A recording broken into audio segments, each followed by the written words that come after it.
Ahora sí.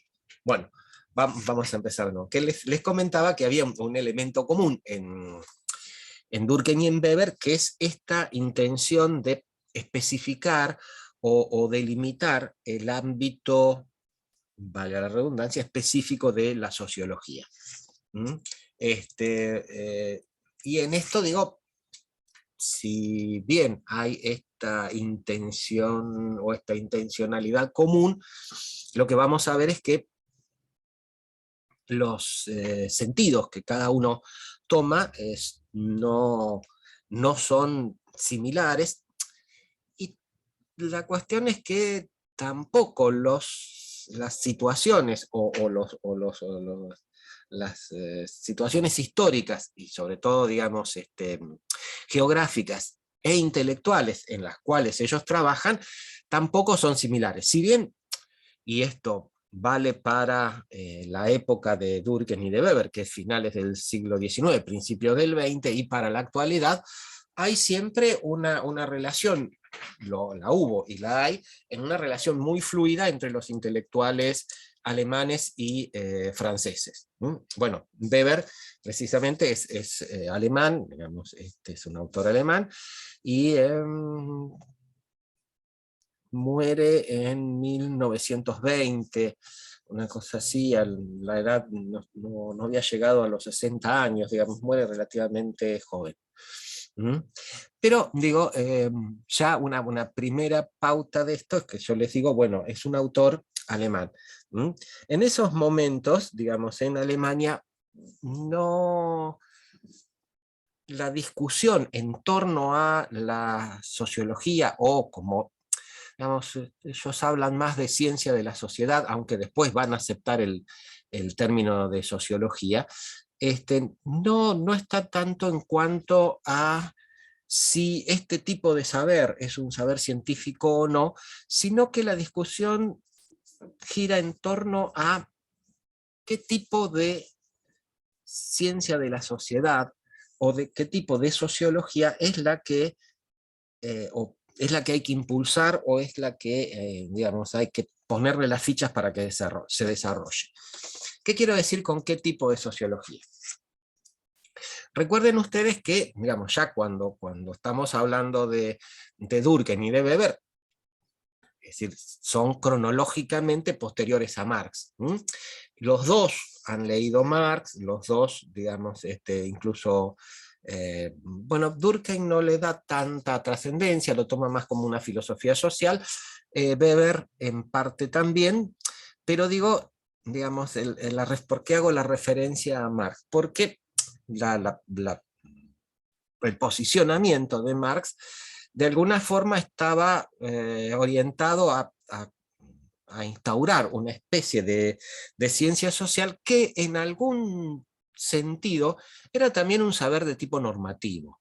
Es decir, normativo en cuanto a qué? En cuanto a que le decía a los demás seres humanos hacia dónde un poco tenía que ir la humanidad. Digamos, por eso yo esto lo charlé con ustedes, les decía que en el pensamiento de Marx hay elementos de filosofía social, de crítica social y de ciencia social.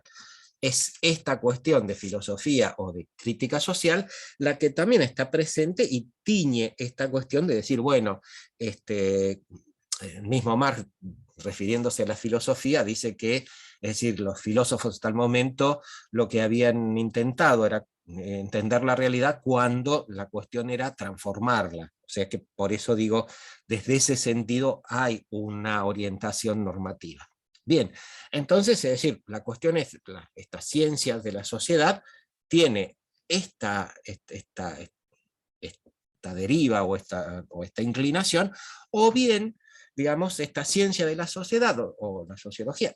Cuando digo ciencia de la sociedad, digamos, también estamos hablando de la historia, de la antropología, etcétera, etcétera, en esos momentos, de la política y de la economía también. Entonces, es decir, pero circunscribámonos un poquitito a la sociología.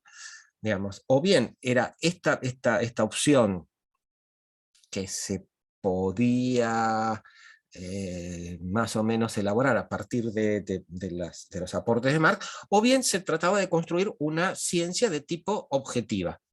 Es decir, más en la perspectiva que esbozaba, digamos, Comte, pero, digamos, también dentro del panorama de la intelectualidad alemana, era la posición que sostenía Leonard von Wyset, o, digamos, o también Temis o Simmel, que eran también otros dos autores de la época.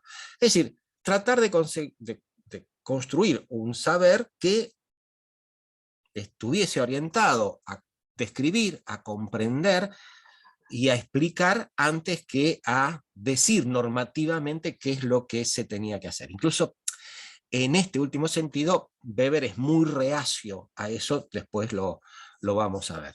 Entonces, esto, digo, está presente en el panorama intelectual de Alemania cuando actúa Weber. Y acá también un dato, es decir, recuerden ustedes, Weber viene de la economía, desde la economía vino hacia la sociología. Y la otra cuestión, Weber es un crítico, digamos, de muchos aspectos de la elaboración de Marx, pero al mismo tiempo es alguien que promovió y que defendió digamos, defendió el hecho de que las concepciones de Marx se trabajaran y se estudiaran en los ámbitos académicos, y sobre todo digamos, en las universidades alemanas, en las universidades tanto de economía como de sociología, etcétera, etcétera. Digo, esto un poquitito para ir pintando al personaje. Ahora, también qué es lo que pasa en esos momentos en el campo intelectual alemán, y creo que acá hay que hacer referencia a algo que yo había hecho referencia un poquitito de pasada, que es la cuestión de la posición del historicismo alemán.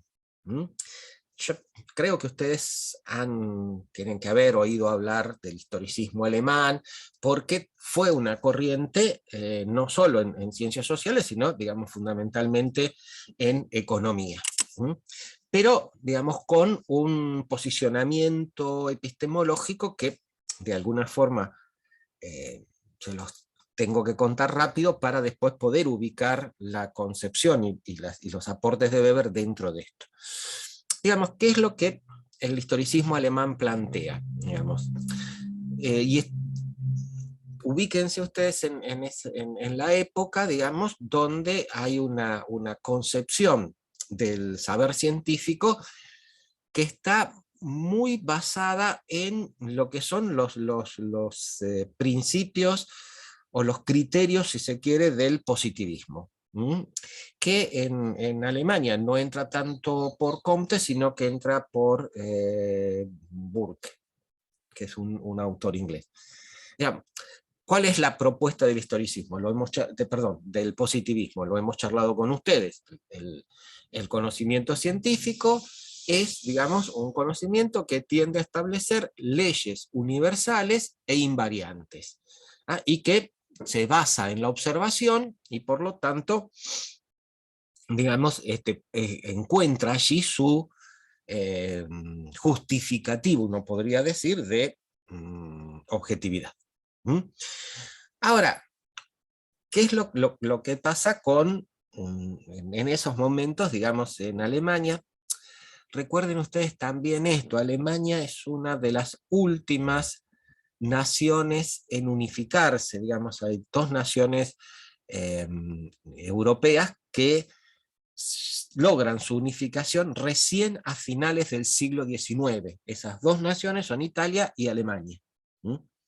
Ahora, ¿qué es lo que pasa también con esto? Cuando Alemania logra unificarse, una de las cuestiones para plantearse es precisamente el desarrollo económico, social, etcétera, etcétera.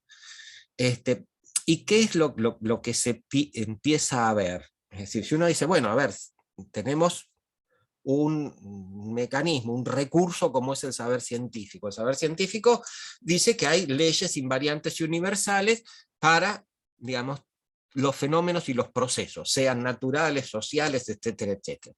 Bien, si nosotros nos vamos a plantear, a ver, cómo nos desarrollamos, y vamos a utilizar el conocimiento científico, ¿con qué nos encontramos? Digamos, ¿con qué nos encontramos en qué sentido? En el sentido de que, a ver, en esa época, ¿cuál era la nación más desarrollada?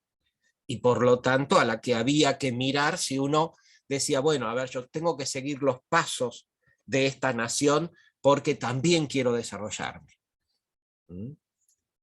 En esos momentos, la nación, digamos, que era, digamos, aquella que era la más desarrollada, era el Reino Unido. ¿Mm? Obviamente, bueno, ustedes recuerdan, a fines del siglo XVIII se da en el Reino Unido la Revolución Industrial, antes, en el siglo anterior, había sido un poco la Revolución Política, bueno, pero todo esto es historia. Digo, aparece como imagen, como modelo el Reino Unido. Ahora, ¿era posible a fines del siglo XIX seguir los pasos que había seguido el Reino Unido para obtener el desarrollo industrial, económico, político, cultural que tenía? ¿Era posible a otra nación replicar esa historia? Y la respuesta era no. ¿Mm? Primero y principal porque, bueno, el Reino Unido había sido y lo seguía siendo una potencia colonial. Y por lo tanto, si era una potencia colonial, las colonias, digamos, ya tenían dueño. Y lo mismo, digamos, desde el punto de vista de todavía la influencia colonial francesa. Entonces, bueno, no era posible seguir esto. Entonces, si no era posible seguir esto, ¿qué es lo que pasa? No se podía abordar científicamente el análisis de la realidad social, política, económica. Digo, no se podía abordar científicamente. ¿Por qué? Porque obviamente eso estaba demostrando que no había leyes universales. Por lo menos para eso, o que había otra cuestión. Entonces, ¿qué es lo que va a proponer el historicismo alemán? Digamos, y esto, en principio, el que lo va a proponer, si bien no es de él, pero bueno, es el que más difusión le dio, es un señor que se llamó Dilthey.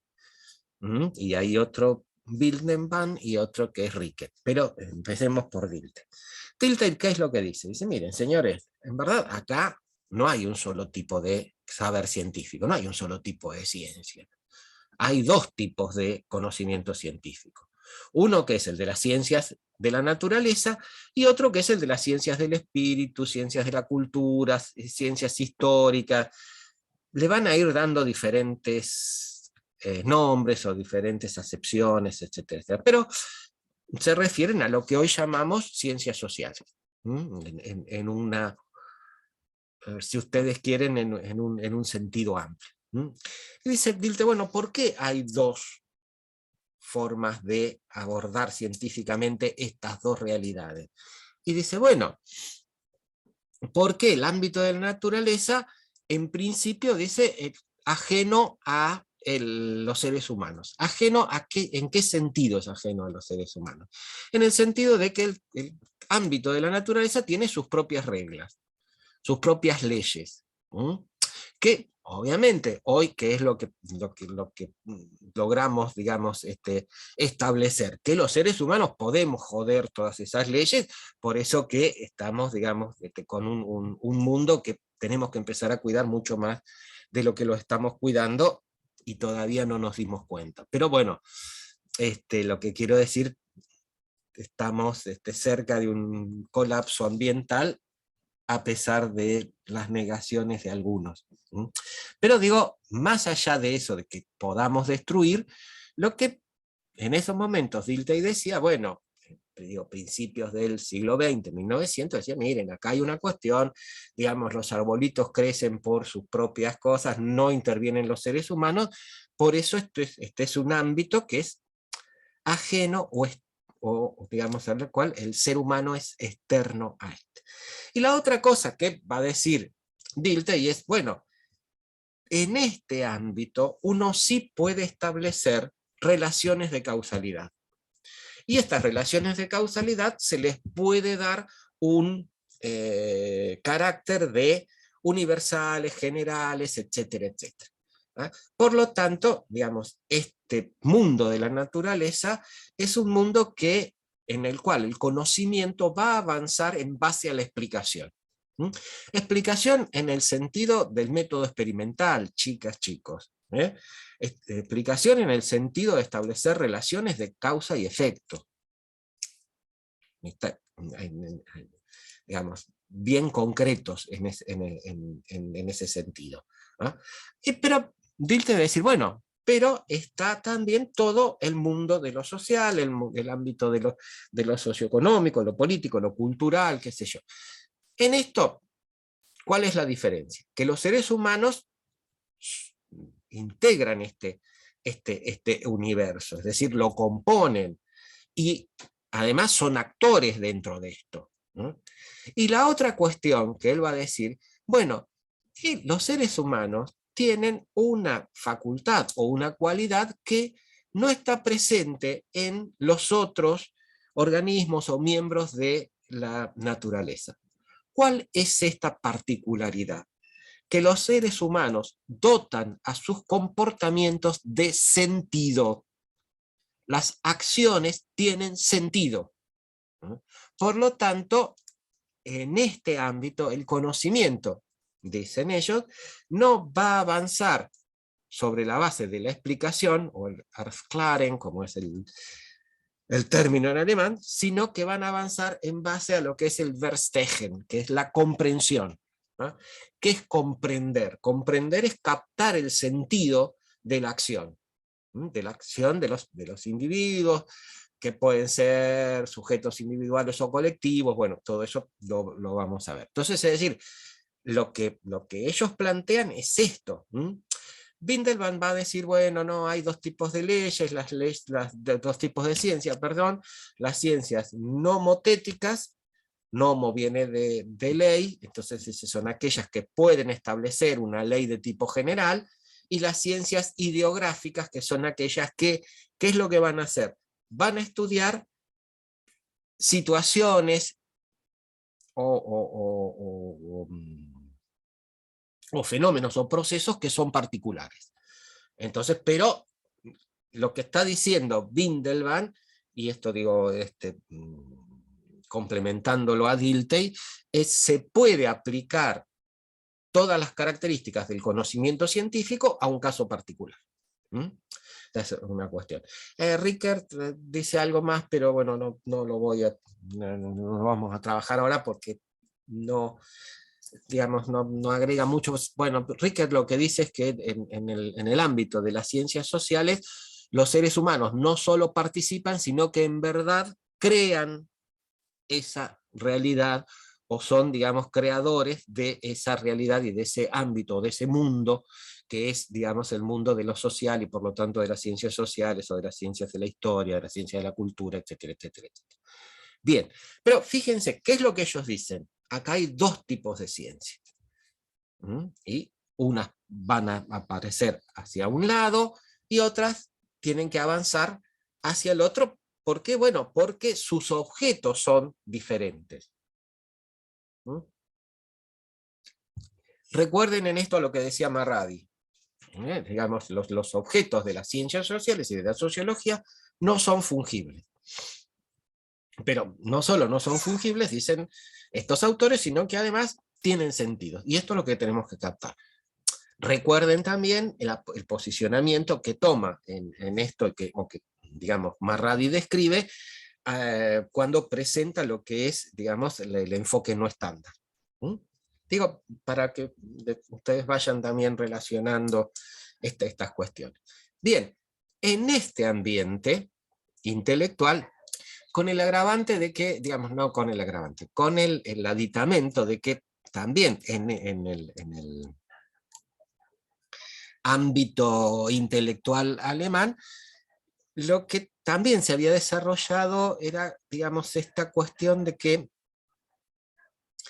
y contra esto también va a embestir Weber, digamos, había una cuestión como que lo social podía entenderse desde la perspectiva y desde la utilización de un marco conceptual de la psicología general. ¿Mm? ¿Y esto por qué? Porque ellos, digamos, decían que los pueblos tenían como un espíritu particular, es decir, cada pueblo tenía su propia idiosincrasia, su propio espíritu particular, era lo que se llama el Volksgeist, y de ahí viene el folclore, pero bueno, dejémoslo para después. Digamos, lo que ellos decían, cada pueblo tiene su propio espíritu. Y el ver cuáles son las características determinantes de este espíritu se pueden ver a partir precisamente de de un análisis de tipo de la psicología general. Como que los pueblos de alguna forma pueden ser analizados de la misma forma que los individuos. Contra esto, digamos, ya Marx se había manifestado, también Durkheim, y también lo va a hacer Weber, en el sentido de diferenciar claramente lo que puede ser la comprensión desde el punto de vista sociológico de lo que es la interpretación desde el punto de vista psicológico, digamos, en esos momentos teñido por fundamentalmente las elaboraciones freudianas. Pero digo, para esto no nos metamos todavía en esto, digamos, paremos, vayamos a Weber. Bien, en este contexto Weber va a actuar, va a elaborar, va a hacer sus aportes, etcétera, etcétera, etcétera. Ahora, uno podría decir en el mismo sentido, o con algunas similitudes también, es decir, con Marx, también Weber es un intelectual que abarca y que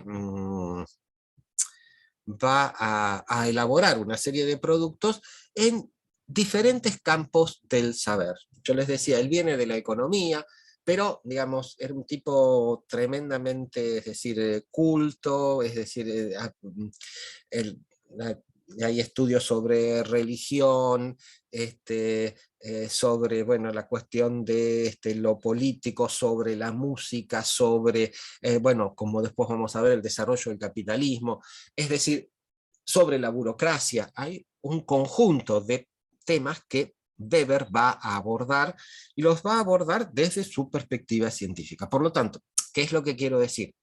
La obra de Weber es una obra también vasta, también, digamos, que engloba, que atañe, que se introduce en diferentes, digamos, temáticas y aspectos de la realidad, etcétera, etcétera. Por lo tanto, digo, es también una cuestión bastante extensa. Por eso que uno dice, bueno, a ver, hablar de estos autores y tratar de dar una imagen, aunque sea mínima, de su obra, no es algo, digamos, relativamente fácil o simple. Sin embargo, Julian Fromm nos propone algo que me parece que, digamos, nos ordena. Y él dice, bueno, no podría ver la obra de Weber desde tres grandes dimensiones, por decirlo de alguna forma. Una de ellas es la ubicación de la sociología en tanto ciencia, y acá digo esto en tanto ciencia, ¿por qué? Porque lo que vamos a remarcar, y lo que remarca Julian Fromm, es el aspecto de los aportes epistemológicos de Weber a la sociología. La otra dimensión que uno puede, digamos, tomar es los aportes específicos, o alguno de los aportes en alguno de los temas específicos, tales como el de las burocracias, el de las formas legítimas de dominación, de las cuestiones precisamente de la relación entre la religión y el capitalismo, etcétera, etcétera. Todos estos son temas o temáticas en las cuales Weber intervino o elaboró, digamos, sus concepciones. Y la otra gran dimensión son los límites de la sociología. Es decir, en ese sentido, Weber diría, es mucho más estricto, obviamente mucho más estricto que Marx, pero también mucho más estricto que Durkheim en cuanto a hasta dónde la sociología puede darnos elementos, cuando digo la sociología estoy hablando también de las ciencias económicas, que puedan ser utilizados en la práctica. Ojo, él no está diciendo que las ciencias sociales no pueden aportar nada. Lo que está diciendo, y después lo vamos a ver, es precisamente cuáles son esos límites. Y hasta dónde este tipo de saberes puede aportar algo. Bien, si uno toma esto, dice, bueno, empecemos por las cuestiones epistemológicas. Y acá hay una perspectiva de tipo general, antes de entrar en la cuestión, digamos, específica, que resulta interesante y que no solo resulta interesante que la mencionemos y se las presente, sino también en señalar que es una de los puntos de discusión de Weber con cierta interpretación de un marxismo, uno podría decir, vulgar o cotidiano. Eh, Ahora cuando les comente un poquitito eso, lo vamos a ver mejor. ¿Qué es lo que dice Weber? Weber dice, bueno, es decir, si nosotros vamos a estudiar un determinado fenómeno, un determinado proceso, supongamos que sea de tipo económico, tenemos, digamos, tres grandes aspectos o tres grandes dimensiones en los cuales lo tenemos que analizar. Una primera dimensión, supónganse que los aspectos son económicos. Es la perspectiva que da Fromm, y yo se las repito, así no nos complicamos. Es decir, dice, bueno, si el estudio es sobre fenómenos económicos, ¿qué es lo primero que tenemos que ver? Los aspectos típicamente económicos, qué sé yo, cuestión de costos, la cuestión de las administraciones de las empresas, etcétera, etcétera. Esta es, digamos, una primera dimensión que tenemos que contemplar. Ahora, estos, digamos, fenómenos económicos no se dan en un vacío, sino ni se dan dentro de un tupper.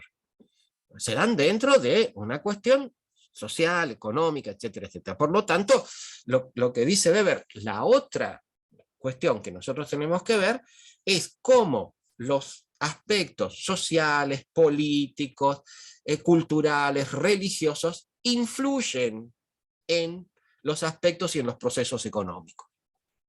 Entonces, lo que voy a decir es, fíjense, no hay ninguna dimensión que esté aislada.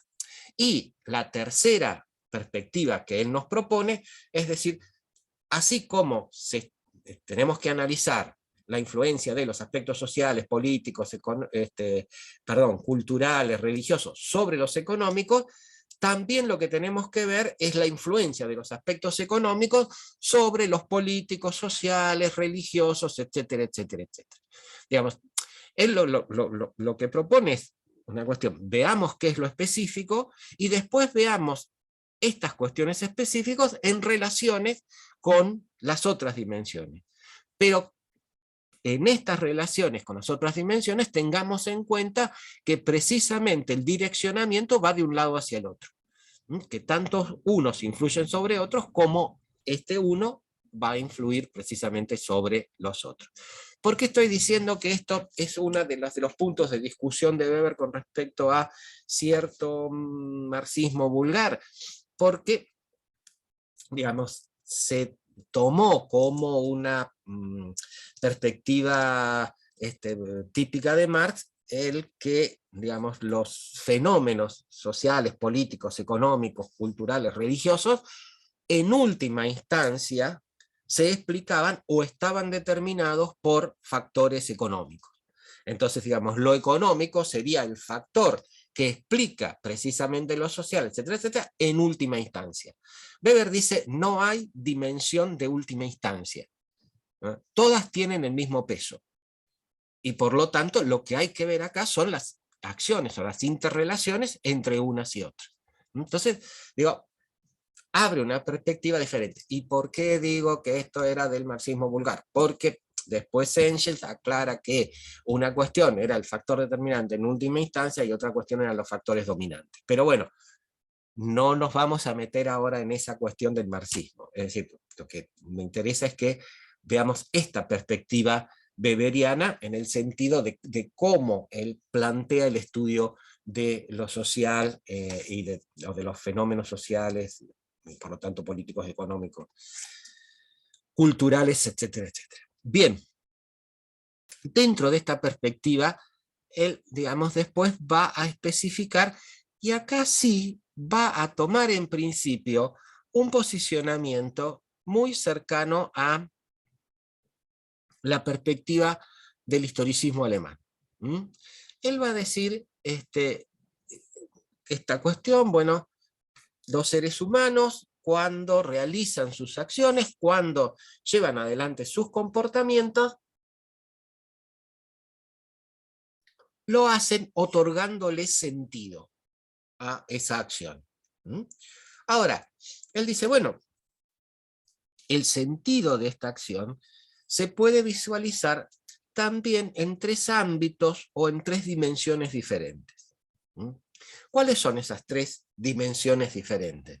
Y él dice, bueno, cuando un individuo realiza una acción o un comportamiento, o como él dice, una acción social, a ver,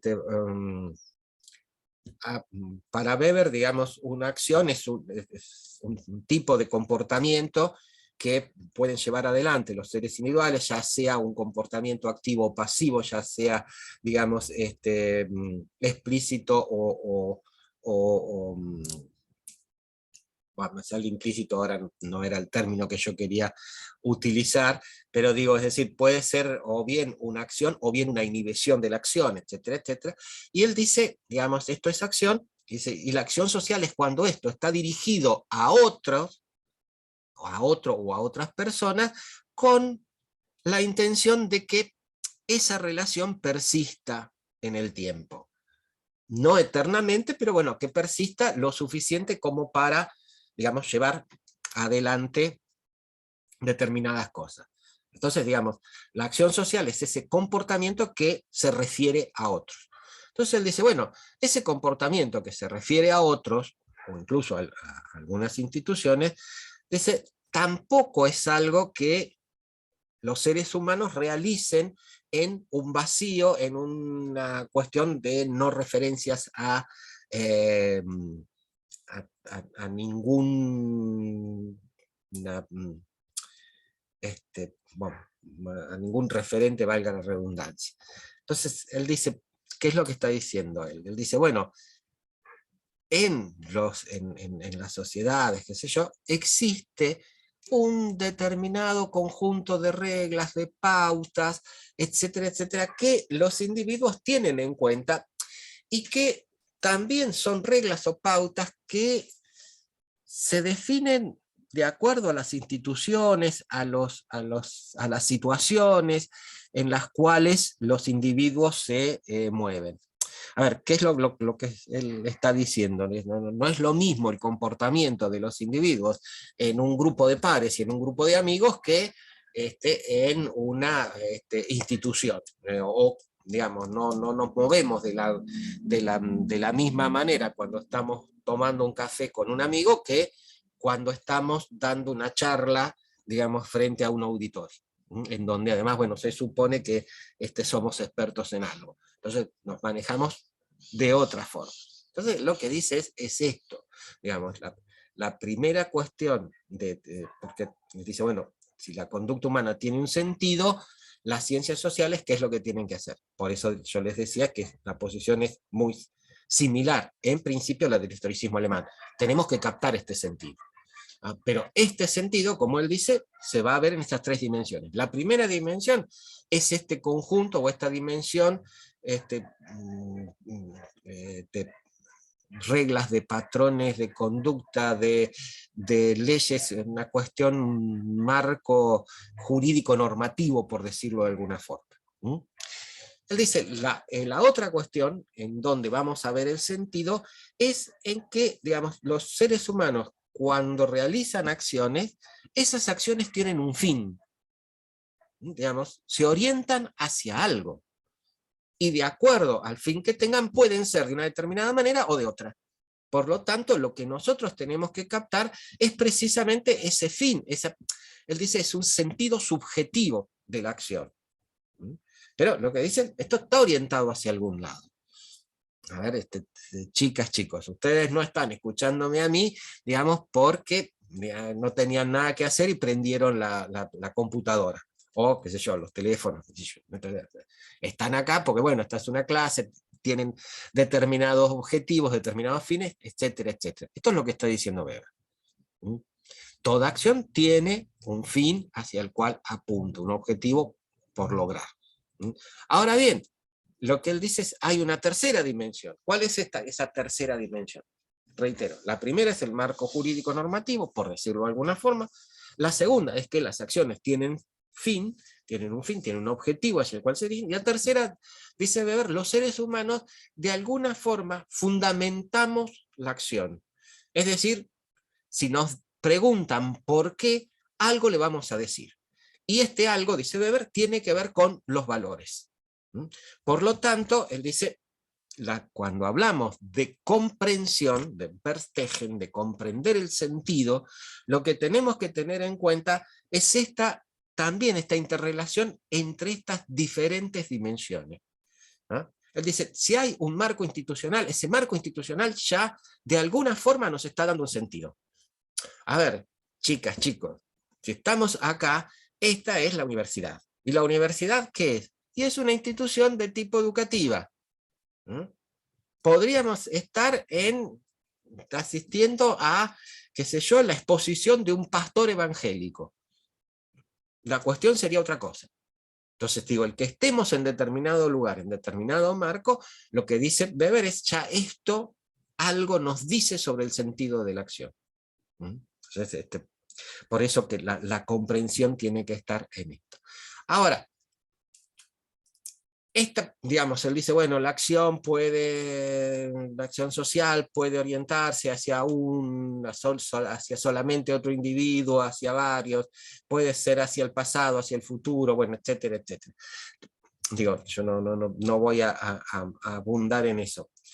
Pero él lo que va a elaborar, y después lo vamos a ver, digamos, vamos a ver mejor qué es lo que esto significa, y para que ustedes más o menos tengan un ejemplo de lo que él está diciendo con esto de llegar a la comprensión, él dice, bueno, elabora un instrumento metodológico que es el tipo ideal. Después vamos a ver lo que es el tipo ideal.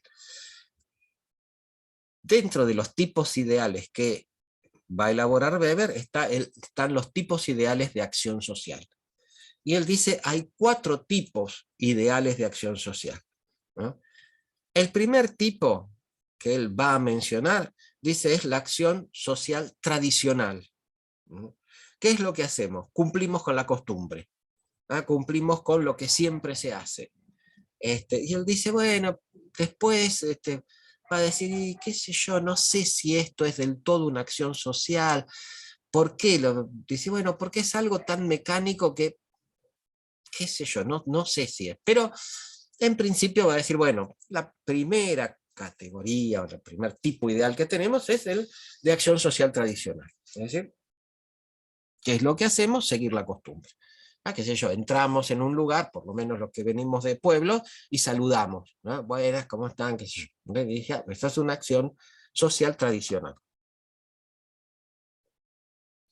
El otro tipo ideal de acción social, dice Weber, es el de la acción social afectiva. Es decir, nos estamos moviendo precisamente por estas cuestiones de sentimientos.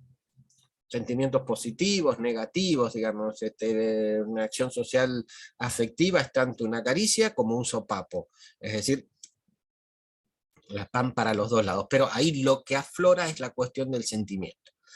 Después, dice Weber, está la acción social, y acá va a empezar a introducir un término que no es menor. Él dice es racional con arreglo a valores. o racional orientada a valores. ¿Qué es lo que nos está diciendo? Bueno, tenemos una serie de comportamientos en las cuales, ¿qué es lo que hacemos? Ponemos de manifiesto aquella escala de valores a las que adherimos o a las que rechazamos. ¿Mm? Qué sé yo, estamos por qué sé yo, cruzar una calle y hay una persona que es un disminuido visual. Bueno, ¿qué hacemos? Bueno, qué sé yo, nos dejamos que se apoye en el brazo para, es decir, cruzar, qué sé yo. Bueno, ¿y esto por qué? Bueno, por la cuestión de que seguimos, es decir, creyendo que la solidaridad entre los seres humanos es algo que tenemos que practicar, etcétera, etcétera, etcétera. Esto es, digamos, acción social con arreglo a valores u orientada a valores. Y él dice, está otro tipo de acción social, que es la acción social racional con arreglo u orientada a fines. Para Weber, este es el tipo de acción social, digamos, el tipo ideal de acción social de mayor racionalidad.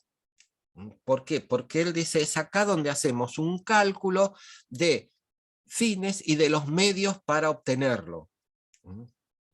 Él dice, es la acción del ingeniero que proyecta un puente. Pero, digo, también es una serie de acciones o de comportamientos que nosotros podemos decir, lo hacemos también cotidianamente. Es decir, es una adecuación de medios afines. Esta es la cuestión. Entonces, fíjense cómo él dice, bueno, estos son los tipos ideales, yo puedo, entonces, comprender las acciones de los seres humanos a partir precisamente de estas cuestiones. Ahora, para él la comprensión no es un ejercicio de empatía. Tiene una frase, dice, no hay que ser Julio César para entender a Julio César. ¿No? La comprensión es captar este sentido. Ojo, dice, no es fácil, no es algo que uno pueda hacer según reglas, lo tiene que hacer según documentos. Y la otra cuestión, que digo, acá yo me olvidé de decirles al principio, pero vale la pena mencionarlo ahora, cuando él habla de captar el sentido de la acción, es captar el sentido cultural de la acción. Él dice, es el sentido comunitario, no el sentido psicológico. ¿No? Por eso él puede hablar de una sociología comprensiva. En verdad, nuestra conducta, nuestro comportamiento va a tener un sentido porque estamos dentro de determinada matriz cultural. Dentro de otra, la misma acción puede tener un sentido total y absolutamente diferente. Entonces, lo que está diciendo es esto, el sentido es el sentido cultural, no el sentido psicológico. ¿No? Y esto, digo, me había olvidado decirlo, ahora se los comento para que también lo tengan en claro. Bien, entonces él dice, bueno, esto es la cuestión de la comprensión. Ahora, ¿dónde se va a separar del historicismo alemán? Él se va a separar del historicismo alemán en el momento que va a decir, bueno, pero la sociología y las ciencias sociales, digamos, no solo pueden comprender, también pueden explicar. Digamos, hay algunos comentaristas de Weber que dicen que Weber lo que quiere es quedarse con lo mejor de los dos mundos. ¿Por qué? Porque él en las ciencias sociales dice, las ciencias sociales comprenden, pero también explican. Entonces, digamos, en este sentido, hay, si se quiere, un plus con respecto a las ciencias de la naturaleza. Ahora, ¿qué es para Weber construir una explicación? Y acá Weber toma una posición que es, digamos, en este sentido va a ser contraria a lo que vimos en Durkheim. ¿Se acuerdan que yo les decía que para Durkheim la explicación era una explicación monocausal?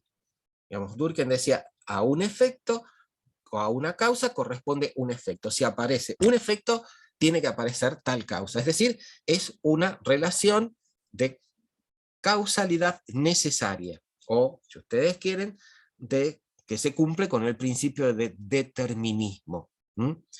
Weber va a replantear esto en dos aspectos, digamos, centrales. El primero, ¿qué es lo que va a decir? No, no hay una causalidad, digamos, única, no hay una monocausalidad. En las ciencias sociales hay pluralidad o, digamos, una pluricausalidad o multicausalidad. Es decir, los fenómenos, los procesos sociales no tienen una sola causa, tienen más de una. ¿Mm? Esto hoy es algo que aceptamos en general, bueno, casi todos dentro de ciencias sociales, vuelvo a decir, cuando digo ciencias sociales, digo ciencias económicas también, pero que en esos momentos estaba bastante discutido. Estaba bastante discutido, ¿por qué? Porque precisamente la concepción de ciencia era lo contrario. Ciencia era aquel saber que podía establecer una relación de causa y efecto, siendo esta relación de causa y efecto necesaria. Weber dice, no. Hay cuestiones múltiples. A ver, chicos, chicas, es una discusión que aún hoy se está teniendo, es decir, dentro de la economía, cuando están los señores que dicen, no, la inflación es emisión monetaria, y hay otros, y en estos momentos hasta el Fondo Monetario Internacional, que le dicen, no, mirá, acá hay una multiplicidad de causas en los procesos inflacionarios. Entonces dejémonos de embromar con, digamos, concepciones monetaristas que además ya están probados que, digamos,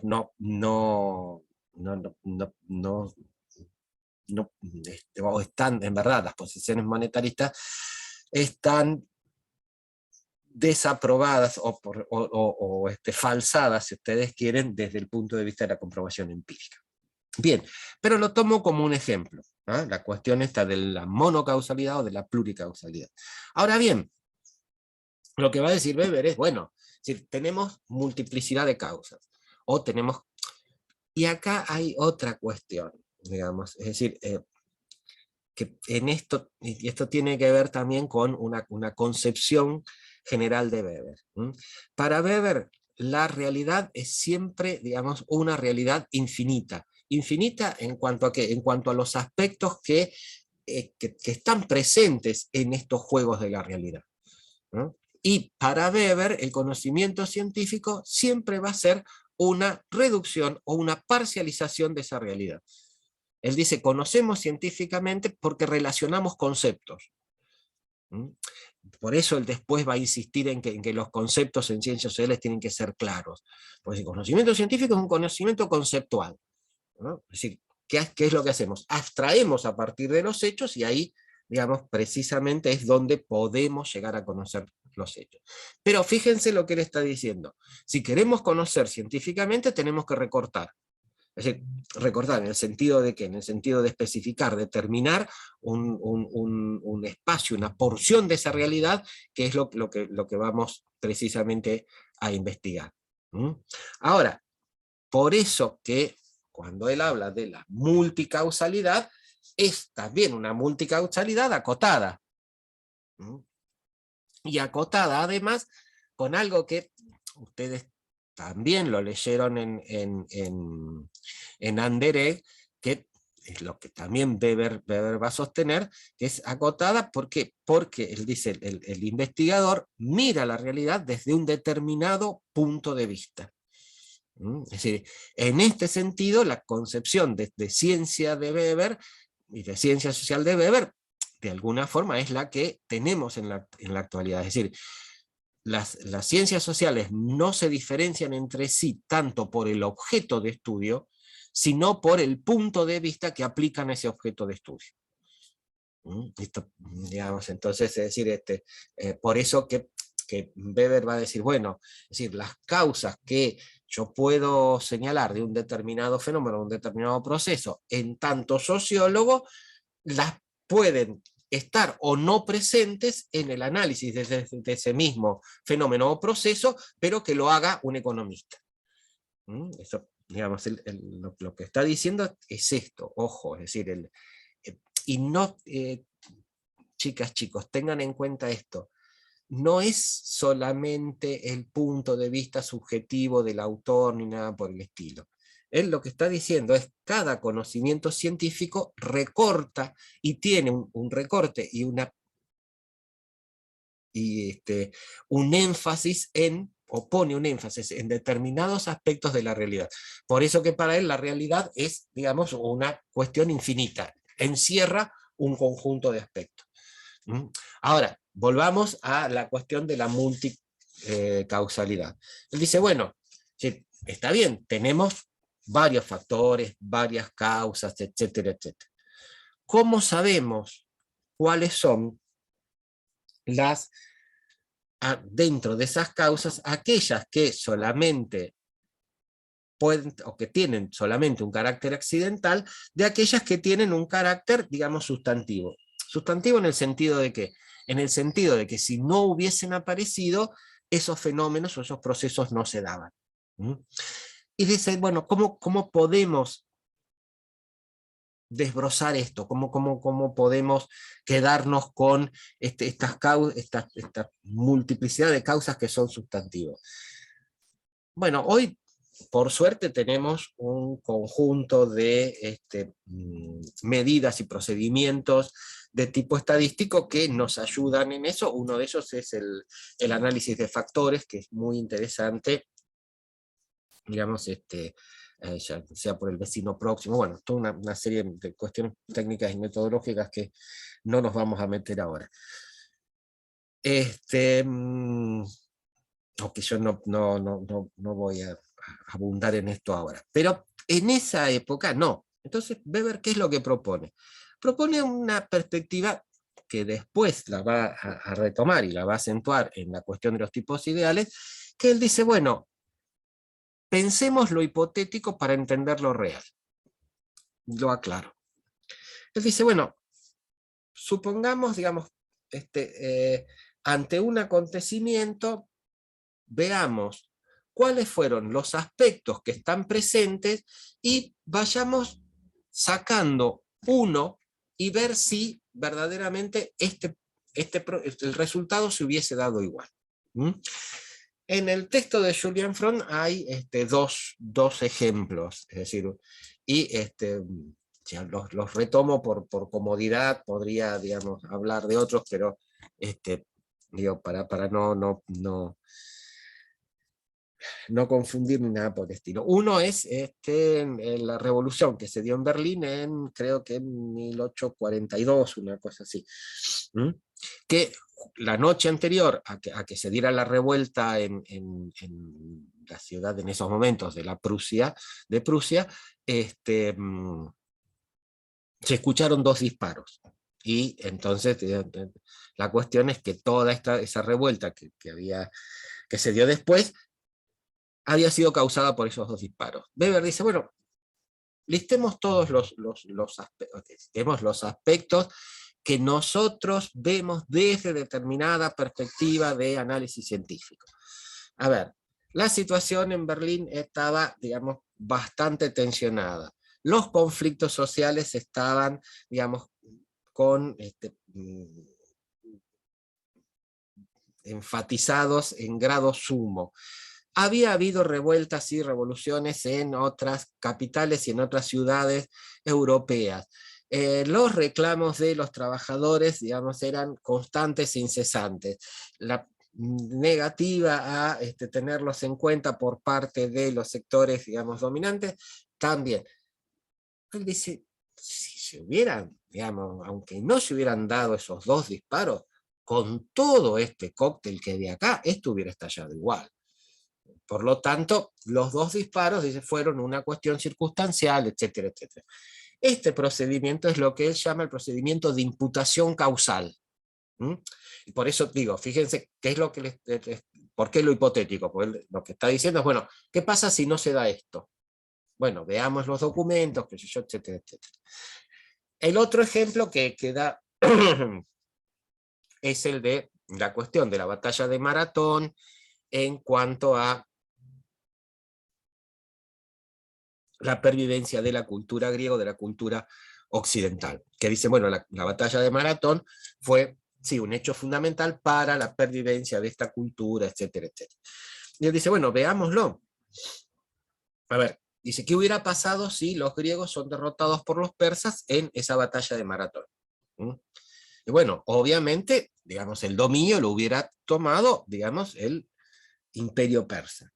En el imperio persa, ¿qué es lo que había? Desde el punto de vista cultural, había mucho menos rasgos de tipo racional y de tipo, digamos, de conocimiento en este sentido, si se quiere especulativo, pero coherente. ¿Qué quiero decir? Había mucho más elementos de explicación de la realidad por cuestiones mitológicas, teológicas, etcétera, etcétera. Entonces, ¿qué es lo que dice Weber? Bueno, si la batalla de Maratón se hubiera perdido, obviamente que la cultura del imperio persa hubiera invadido a la cultura griega, y por lo tanto hubiera retrasado todo el proceso de racionalización, de conocimiento científico, etcétera, etcétera, etcétera. Por lo tanto, la batalla de Maratón sí es una causa sustantiva o fundamental en el mantenimiento y difusión de la cultura, digamos, occidental, etcétera, etcétera. Bien,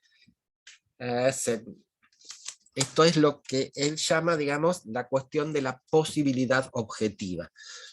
Este análisis de la imputación causal nos lleva precisamente a determinar cuál es la posibilidad objetiva, o sea, cuáles de estas causas tienen un peso que, ya les digo, es sustantivo y no circunstancial. Y este juego hipotético, él después también lo va a volver a utilizar en la formulación del tipo ideal. Pero vamos antes a otra cuestión que tiene que ver con la cuestión de la explicación. Fíjense, lo primero que él dice es, bueno, la explicación es multicausal. Yo no tengo una cuestión, digamos, de una única causa. Y la otra cuestión que va a agregar, él dice, en verdad, la explicación es probabilística. Si dice, bueno, si aparece tal cosa, lo que yo puedo decir es que es probable que aparezca otra cosa, que aparezca esta otra. Digamos, si aparece A, es probable, o digamos, hay un alto grado de probabilidad de que aparezca B. A ver, esto ¿con qué tiene que ver en Weber? También con una concepción de la sociedad y del comportamiento humano, etcétera, etcétera.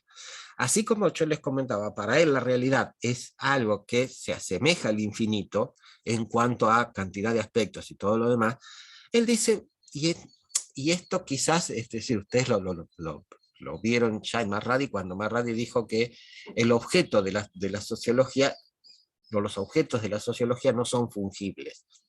Esto es lo que va a decir Weber, digamos, antes. Él va a decir, los seres humanos tenemos el libre albedrío. ¿Qué quiere decir? Que en una situación similar, dos seres humanos pueden tomar decisiones total y absolutamente distintas. Y que las decisiones que se toman impactan en procesos y en fenómenos sociales. A ver, yo no sé a ustedes si les gusta el cine o no. Hay una película de ya hace 3 o 4 años atrás, que se llama algo así como Las horas más oscuras. Y está centrada en una cuestión histórica en el Reino Unido, digamos, en un personaje que en esos momentos era central, como también después lo fue, que fue Winston Churchill. Winston Churchill era el primer ministro británico durante lo que fue la Segunda Guerra Mundial. Y Winston Churchill toma una decisión en la cual, y Las horas más oscuras lo muestran, en la cual se queda prácticamente solo, que es que no aliarse con Alemania, y recibe una serie de cuestiones, digamos, de prejuicios, él y el pueblo inglés, bastante embromados, es decir, viene la aviación alemana, les bombardea Londres, etcétera, etcétera, y muchos políticos ingleses en esos momentos estaban convencidos de armar una alianza con Alemania. Sin embargo, Churchill dice no. Está bien, dice no, porque hay toda una cuestión de sentimiento popular, de opinión pública, que en esos momentos no se conocía como opinión pública, pero en contra de armar acuerdo con Alemania.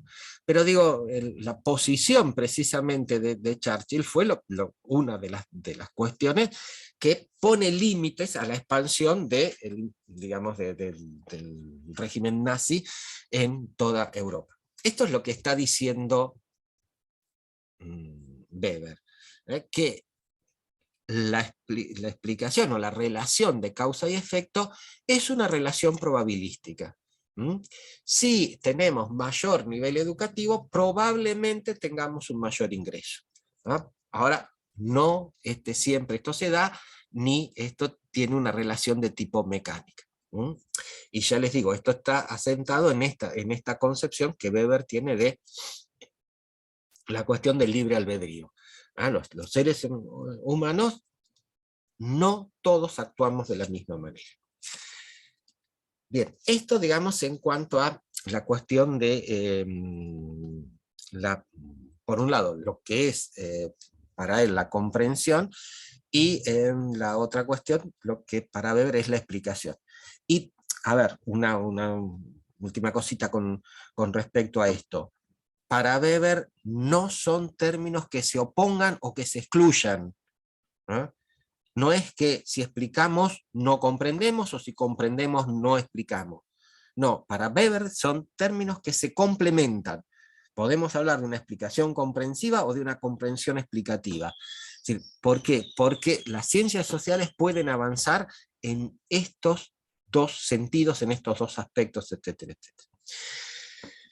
Bien, la otra cuestión, y que yo les vengo comentando acá del tipo ideal, etcétera, etcétera, ustedes dirán, ¿qué diablos es esto? El tipo ideal es un recurso, también metodológico, que utiliza Weber para interpretar la realidad.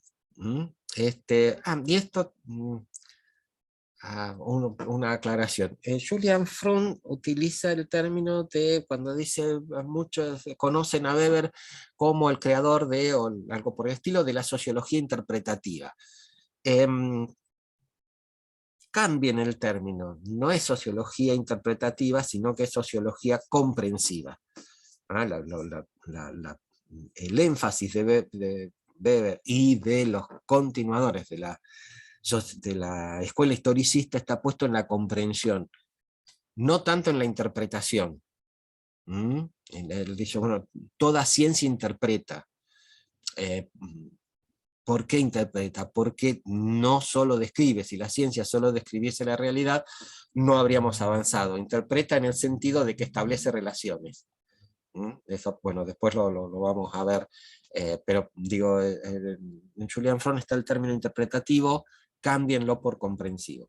Bien, volvamos al tipo ideal. Yo les decía, para Weber, el tipo ideal es un recurso y es un recurso metodológico. ¿Por qué yo decía que esta cuestión, o yo les comentaba que esta cuestión era, digamos, también una apelación a lo hipotético? Porque Weber dice, podemos entender lo real a partir de lo irreal. Durkheim iba a decir, podemos entender lo más complejo a partir de lo más simple. Weber, en este sentido, toma otra perspectiva. ¿Qué quiere decir que podemos entender lo real a partir de lo irreal? Y él dice, bueno, nosotros, ¿qué es lo que podemos hacer? Podemos construir un tipo ideal, que es un modelo de algo, etcétera, etcétera, que él dice es una construcción abstracta, armónica o no contradictoria, ¿no?, que se elabora a partir de enfatizar o de exagerar determinados aspectos de la realidad. Es decir, por lo tanto, digo, es algo que se construye abstractamente, se construye, si ustedes quieren, en el plano de las concepciones ideales. Él dice, bueno, por lo tanto es algo que no se va a dar puro en la realidad. Está bien, si no, no se va a dar puro en la realidad. Si es algo que nosotros construimos, y construimos además buscando que no haya contradicción entre sus elementos, y también construimos exagerando o seleccionando determinados aspectos de la realidad, ¿para qué nos sirve? Y acá sí, Weber va a decir, nos sirve para interpretar la realidad. A ver, les doy un ejemplo. Así como él, digamos, elaboró tipos ideales de acción social, también va a elaborar lo que se llamó los tipos ideales de dominación legítima. Él dice, hay 3 tipos ideales de dominación legítima. ¿Ah? ¿Qué es la dominación legítima? Es aquella que se ejerce sin que se genere resistencia a esta, o digamos, o por lo menos que no se genere en un grado, en un grado tan alto como para desconocerla de alguna forma. Por eso es dominación legítima. Él dice, hay 3 tipos. ¿Ah? Uno es el tradicional, propio de las monarquías. Se muere el rey, como dice el dicho, viva el rey. Pero, ¿quién va a ser el rey? Bueno, ya lo sabemos, el primogénito. Si no habrá primogénito, será el hermano menor, qué sé yo. Después, digamos, esto se modificó, será el primogénito o la primogénita, etcétera, etcétera. Pero digo, acá hay una cuestión en la cual el tipo de dominación se resuelve según la costumbre y según, digamos, la tradición. Él dice, hay otro tipo de dominación legítima que es la carismática. ¿Qué tiene que ver? Tiene que ver con determinadas características del líder. Es decir, se confía en él porque lo vemos con un grado de inteligencia, digamos, mayor, lo vemos con una perspectiva de futuro mucho más completa y compleja que la nuestra, lo vemos porque, qué sé yo, tiene una cuestión de sensibilidad, bueno, etcétera, etcétera. Pero la cuestión carismática está centrada en determinadas características del líder. Por eso que después él va a decir, bueno, el problema es precisamente la transmisión del carisma, que esto no se puede hacer, digamos, o no es fácil hacer. Algunas veces sale relativamente bien, otras no tanto. Pero digo, qué sé yo, para tomar ejemplos, pensemos en la sucesión de Dilma Rousseff sucediéndolo a Lula. Entonces, en el primer gobierno tuvo algo de esta cuestión, digamos, carismática que heredó de Lula, etcétera, etcétera. Pero digo, bueno, este es el tipo ideal carismático. Y dice, hay un tercer tipo ideal que es el legal racional. En donde, ¿qué es la cuestión? Bueno, hay determinadas reglas. Si quienes cumplen y quienes van a ejercer la dominación, es decir, esta capacidad de decisión para la generalidad de la población, lo van a hacer en base a haber cumplido con determinados requisitos, etcétera, etcétera. ¿No? Que es, a ver, digo, que es lo que tenemos fundamentalmente en nuestros países, qué sé yo, digo, en Argentina, en Brasil, en Chile, en Uruguay, que quiere decir, bueno, ¿quiénes pueden ejercer el gobierno? Bueno, aquellos que han ganado una elección, etcétera, etcétera. ¿No? Entonces ellos dicen, Weber dice, bueno, estos son los 3 tipos de dominación legítima o de dominación legal que son tipos ideales. Uno podría decir, bueno, y entonces ¿para qué nos sirve? Dice él, bueno, nos sirve como un cristal desde el cual yo miro la realidad y puedo ver cuánto se acerca o cuánto se aleja la realidad de este tipo ideal. Y entonces puedo decir, bueno, a ver, el modo de dominación vigente hoy en Argentina es el legal racional. Ahora, ¿es el único? ¿Se da puro? ¿Es esto y nada más? No hay en Argentina, en Estados Unidos, en Francia, digamos, cuestiones que tengan que ver con, por ejemplo, el carisma o con la tradición.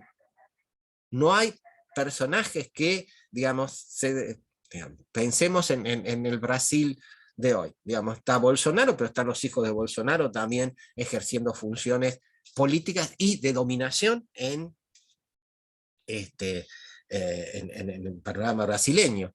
Entonces, lo que él dice es, por eso él dice, no se van a dar en forma pura.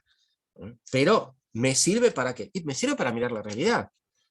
Esto sí, se acerca, se aleja, etcétera, etcétera. Está. Entonces, desde ese punto de vista, el tipo ideal cumple una función hermenéutica o una función de interpretación. Y la otra cuestión, que desde el punto de vista metodológico él va a insistir y mucho, y esto, digamos, lo van a ver ustedes de nuevo en Bourdieu y los van a ver de nuevo en una serie de autores, que es la cuestión de la rigurosidad conceptual. Hay una concepción, y él lo dice, si nosotros tenemos una realidad que es infinita, si es una realidad tan compleja y todo lo demás, no podemos abordarlas con conceptos que sean ambiguos. El concepto sí tiene que ser claro, tiene que ser preciso, y tiene que tener un solo sentido. En esto, recuerden que yo les decía que el concepto es siempre una reducción de la realidad. ¿Por qué? Porque va a enfatizar ciertos aspectos a fin de poder, digamos, precisar esas cualidades, esas circunstancias, etcétera, etcétera. Entonces, digo, esto es lo que está diciendo Weber. No podemos avanzar en el plano del análisis de la realidad, digamos, y de la realidad social, si no lo hacemos desde una cuestión de conceptualización clara. Bien, esto, digamos, en cuanto a lo metodológico. Ahora, desde el punto de vista de los aportes, digamos, de Weber a los diferentes temas, hay uno que es central y que, digamos, por ahí también ustedes lo habrán sentido nombrar, que es que está presente en lo que fue uno de los textos más conocidos hasta el día de hoy, incluso, y más consultados hasta el día de hoy de Weber, que es la cuestión de la ética protestante y el espíritu del capitalismo. ¿Y él qué es lo que va a abordar allí? Y acá retomo esta cuestión de la crítica, o una de las críticas que Weber le hace a Marx, en el sentido de poner en duda esta cuestión de lo determinante en última instancia. Ojo, y acá también esto va una aclaración, ¿no? Weber en ningún momento va a negar la importancia de los factores que señala Marx en el surgimiento del capitalismo, ¿no? Eso él no lo va a negar. Lo que va a decir es, pero además hay otros. Y por ejemplo, ¿cuál? Por ejemplo el religioso. ¿No? Acá, en la ética protestante, dicen, ¿verdad? El capitalismo surge porque hay un grupo de empresarios que están, digamos, compartiendo y que están imbuidos de determinada concepción ética que lleva a ¿qué? Lleva a una dedicación, digamos, full time al laburo, lleva a una cuestión de contención del consumo y por lo tanto de incremento en la reinversión de los capitales. Y esto tiene que ver, dice Weber, con la ética protestante. Él dice, hay una cuestión. A ver, en la ética protestante y el espíritu del capitalismo, Weber parte de una serie de estadísticas que, ¿qué es lo que ponen de manifiesto? Que los directores de las grandes empresas, o los empresarios, digamos, también de unidades productivas más, de mayor volumen, son en proporción mayoritariamente vienen de, o son de la confesión, digamos, de las religiones de tipo protestante o de tipo episcopal. Bueno, discúlpenme, estoy con difonía. Y por ejemplo, no tanto, sí, después siguen los judíos, después los católicos apostólicos romanos. Dice, ¿por qué pasa esto? Y es ahí donde él dice, bueno, veamos cuáles son los factores que están en esta ética protestante. Y lo que encuentra Weber es que la ética protestante es mucho más estricta que la católica apostólica romana. ¿Ah? ¿Qué estoy diciendo? Digamos, y esto tiene que ver con el concepto de salvación, y el concepto de dónde vamos después que dejamos este barrio o esta tierra. ¿Mm? A ver, ¿qué es lo que dice la ética protestante? Y digamos, bueno, el calvinismo, este, este, eh, fundamentalmente. Dice, bueno, nadie puede conocer cuál es la voluntad de Dios. Por lo tanto, digamos, nosotros no podemos saber si estamos salvados o no. ¿Salvados qué quiere decir? Si vamos a ir al paraíso o no. ¿Ah? ¿Por qué? Porque esto es voluntad de Dios. Sin embargo, tenemos determinadas señales. ¿Cuáles son esas señales?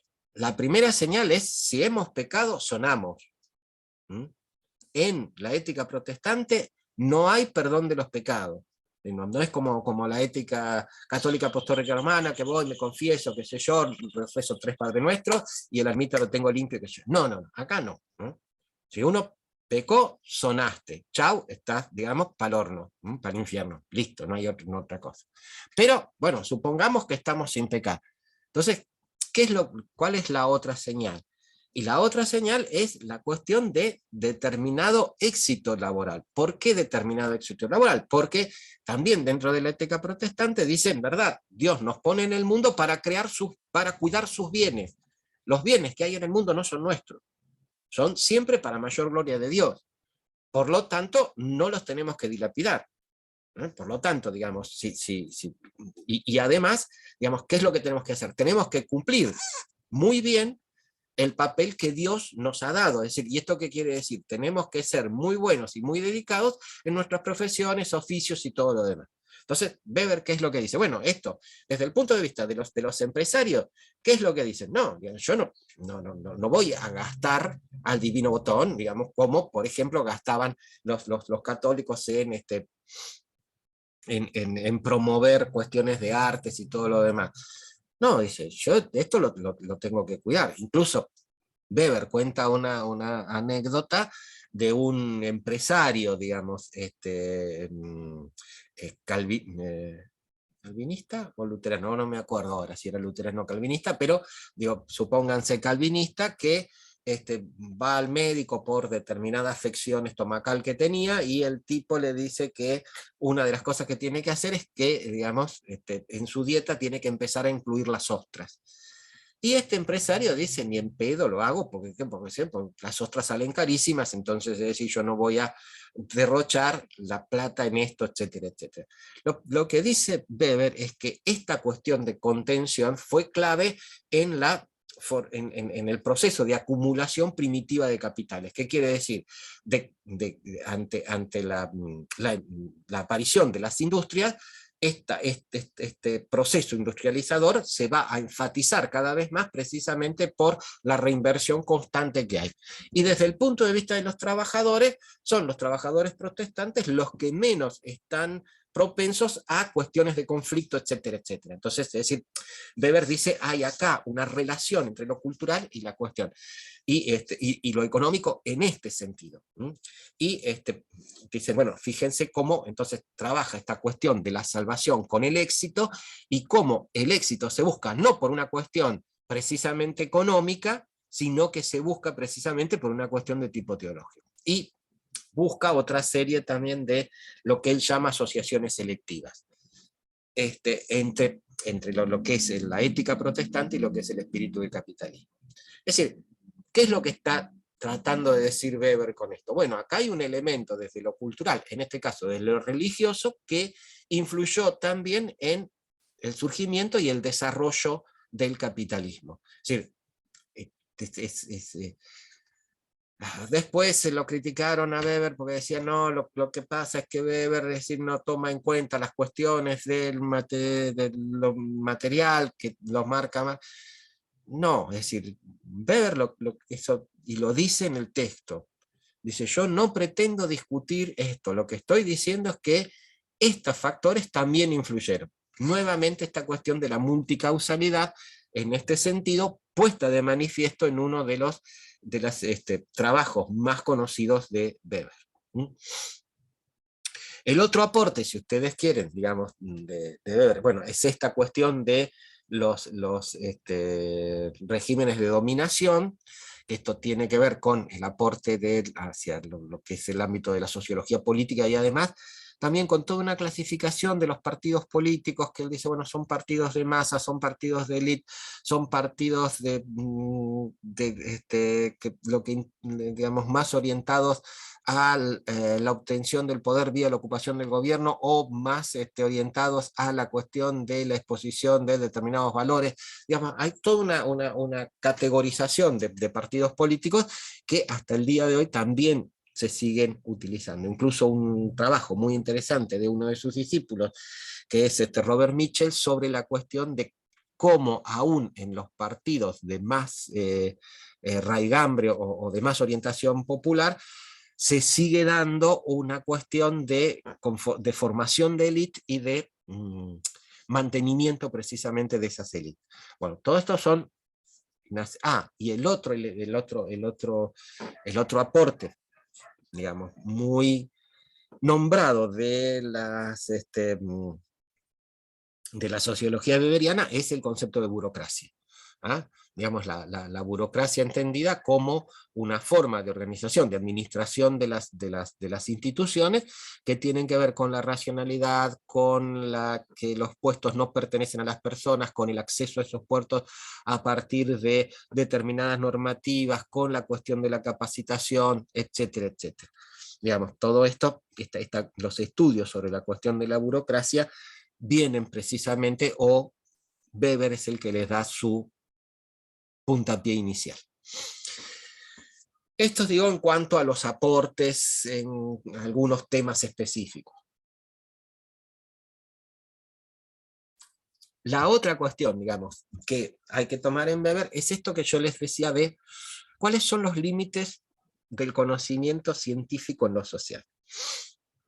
Y él dice, bueno, a ver,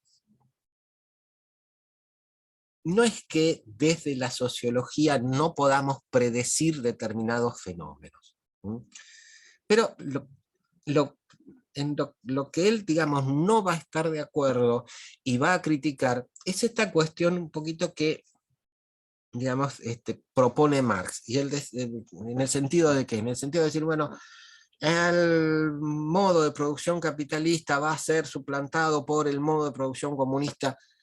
Weber dice, la sociología no puede hacer ese tipo de afirmaciones. No podemos, desde el punto de vista científico, hacer este tipo de predicciones generales. Lo que sí podemos hacer son predicciones más específicas. Lo que nosotros, digamos, sí podemos es predecir determinadas cuestiones desde lo particular. Bueno, si implementamos tal política, pasaría tal cosa. Pero desde el punto de vista global no lo podemos hacer, es decir, no tenemos elementos para hacer este tipo de predicciones globales. Y la otra cuestión, y acá sí es esto, digamos, con mucho énfasis lo hace Weber. ¿Por qué? Por el hecho de oponerse a una concepción normativa de la sociología. Él dice, la sociología no le puede decir a los seres humanos lo que deben querer y lo que deben hacer. Esto es cuestión se dirime en otro plano, en el plano de la política, etcétera, etcétera. Lo que dice Weber es, nosotros desde la sociología no podemos decir a qué valores tienen que responder los seres humanos. Lo que sí podemos llegar a decir es, digamos, cómo determinada escala de valores guarda determinada relación o determinada armonía con determinadas políticas, prácticas, acciones, etcétera, etcétera. Esto es lo que nosotros podemos decir. Ahora, ¿cuáles son los valores que debemos respetar, a los que debemos adherir? En esto no nos tenemos que meter. Y en esto, digamos, Weber es muy claro. Entonces Weber dice, bueno, desde la sociología nosotros, ¿qué es lo que podemos decir? Mirá, que hay determinadas acciones que resultan coherentes o incoherentes con determinados valores. Y lo que podemos decir es que si se toman determinadas decisiones, las posibilidades o los efectos de estas decisiones pueden ser estos. Más de eso, nosotros no podemos decir. Esto es lo que es, y digamos que podemos decir que si pasan determinadas cuestiones, probablemente pasen estas otras. pero siempre desde una cuestión, digamos, más particular, más acotada, etcétera, etcétera. Esto además tiene que ver en Weber con la cuestión de cómo juegan los valores y cómo juegan las subjetividades en los procesos de investigación.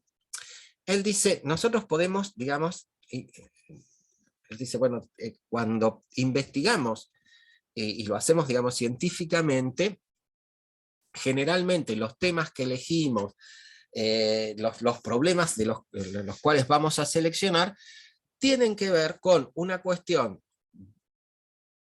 que está relacionada con los valores que sí profesa el investigador, y por lo tanto hay un elemento subjetivo en esta elección del tema.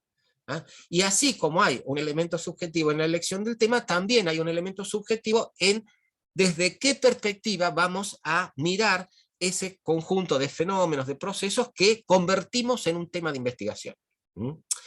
Y digo, convertimos en un tema de investigación, y en esto recuerdo lo que les decía anteriormente con respecto a Weber. El conocimiento científico es un conocimiento conceptual.